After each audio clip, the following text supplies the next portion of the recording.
السلام علیکم دوستو پچھلی ویڈیو میں ہم نے سوال پوچھا تھا کہ نبی کریم صلی اللہ علیہ وآلہ وسلم پر پہلی وحی کہاں پر، کب اور کون سی نازل ہوئی تھی، یعنی وحی قرآن پاک کے کون سے حصے والی نازل ہوئی تھی۔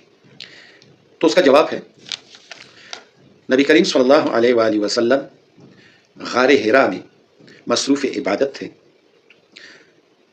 یہ رمضان کا مہینہ تھا اور حضور صلی اللہ علیہ وآلہ وسلم ہر سال غار حرا میں جا کر کے وہاں عبادت کیا کرتے تھے۔ تو یہ رمضان المبارک کا مہینہ تھا، لیلۃ القدر کی رات تھی، اور یہاں سے جب پہلی وحی کا نزول ہوا تو آپ کی نبوت کا آغاز ہوا۔ تو یہ سن نبوی کے آغاز کا دن تھا، اور بہت ریسرچ کی گئی اس پہ کہ یہ سن عیسوی میں کون سا دن تھا، کون سا سال تھا، اور کون سی تاریخ تھی۔ تو یہ سن 610 عیسوی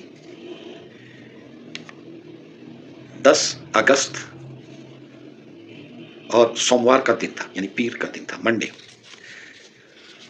جب حضرت جبرائیل علیہ السلام سپیدہ سحر نمودار ہونے سے پہلے غار حرا آئے حضور صلی اللہ علیہ وآلہ وسلم کے پاس، اور انہیں کہا، پہلا لفظ جو وحی کا اترا ہے وہ ہے اقرا، یعنی پڑھو۔ تو حضور صلی اللہ علیہ وآلہ وسلم نے کہا کہ میں تو ان پڑھ ہوں، میں تو نہیں پڑھ سکتا۔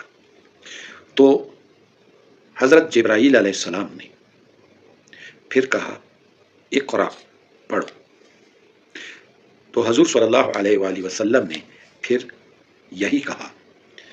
تو حضرت جبرائیل علیہ السلام نے انہیں گلے لگایا، تھوڑی دیر تک انہیں اپنے جسم کے ساتھ لگائے رکھا، اور اس کے بعد ان سے پھر کہا، اقرأ باسم ربک الذی خلق۔ یہ قرآن پاک کے پہلے الفاظ ہیں جو حضور صلی اللہ علیہ وآلہ وسلم پہ اتارے گئے۔ یہ سورہ علق کی پہلی 5 آیتیں ہیں۔ اقرأ باسم ربک الذی خلق، خلق الانسان من علق، اقرأ وربک الاکرم، الذی علم بالقلم، علم الانسان ما لم يعلم۔ یہ وہ 5 پہلی آیتیں ہیں جو حضور صلی اللہ علیہ وآلہ وسلم پہ اتاری گئی، اور حضور صلی اللہ علیہ وآلہ وسلم درجہ نبوت پہ فائز ہوئے۔ تو دوستو، ان آیات کا ترجمہ ہے، اقرأ باسم ربک الذی خلق، پڑھو تمہارے رب کے نام کے ساتھ جس نے پیدا کیا۔ خلق الانسان من علق، پیدا کیا انسان کو جونک کی طرح۔ جونک معلوم ہے، جو بدن کے ساتھ چمٹ جاتی ہے اور خون سینچتی رہتی ہے۔ تو یہ انسان جو ہے یہ مادر رحم میں جونک کی طرح چمٹ جاتا ہے۔ تو اس کی تخلیق کا پہلا جو وہ ہے نمونہ ہے، وہ جب تخلیق ہو رہا ہوتا ہے تو اس کی پہلی شباہت جونک جیسی ہوتی ہے۔ اقرأ وربک الاکرم، پڑھو اور تمہارا رب کرم والا ہے، یعنی کریم ہے۔ الذی علم بالقلم، وہ جس نے علم سکھایا قلم کے ذریعے سے۔ علم الانسان ما لم یعلم، علم دیا انسان کو، جانکاری دی انسان کو، ما لم یعلم، وہ جو وہ نہیں جانتا تھا، یعنی جس چیز کا علم اس کے پاس نہیں تھا وہ علم انسان کو ودیت دیا۔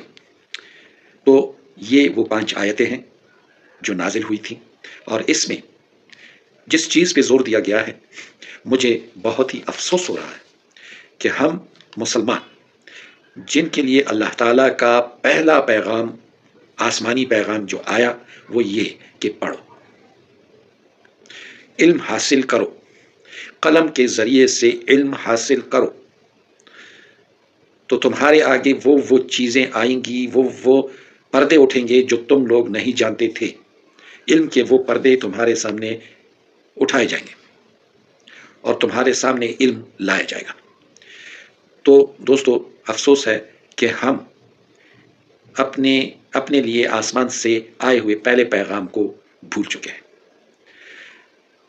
ہم نہ علم حاصل کر رہے ہیں، علم میں ہمارا جو درجہ ہے دنیا میں وہ بہت ہی پست ہے، اور ریسرچ کے میدان میں بھی ہم لوگ زیرو ہیں۔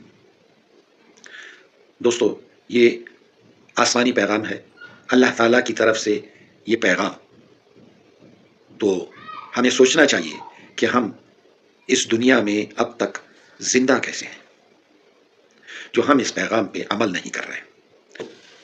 اب اگلا سوال، اس کا جواب آپ لوگوں نے دینا ہے اور کوشش کریں کہ کل تک آپ دے دیں کمنٹس میں، نہیں تو پھر پرسوں جب یہ ویڈیو دوبارہ ہم اپلوڈ کریں گے تو اس میں پھر میں اس سوال کا جواب دے دوں گا۔ تو سوال ہے دوستو، قرآن کی وہ کون سی سورہ ہے، قرآن کی وہ کون سی سورہ ہے جس کا نماز کی ہر رکعت میں پڑھنا ضروری ہے؟ دوستو کل تک کے لیے اجازت دیجیے، اللہ حافظ۔